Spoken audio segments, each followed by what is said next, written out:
This is Rick Cassell from Exercises for Injuries. I'm going to do a video today on 3 things that you need to remember and highlight when designing an exercise program for a client that has a shoulder injury when you're using tubing.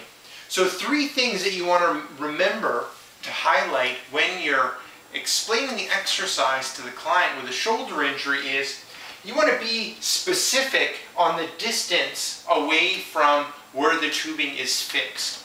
If the client ends up changing the distance, how far they are away from where the tubing is fixed, it ends up changing the exercise.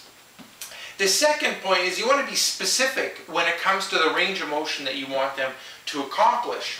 Do you just want them to accomplish 45 degrees of extension or full range of motion when it comes to the shoulder? So you need to be specific on the range of motion that you want them to cover. And then thirdly, you want to be specific on the length of the tubing that you want them to use. If they end up grabbing the tubing and wrapping around their hands, they end up changing the length of the tubing, and that ends up changing the exercise again.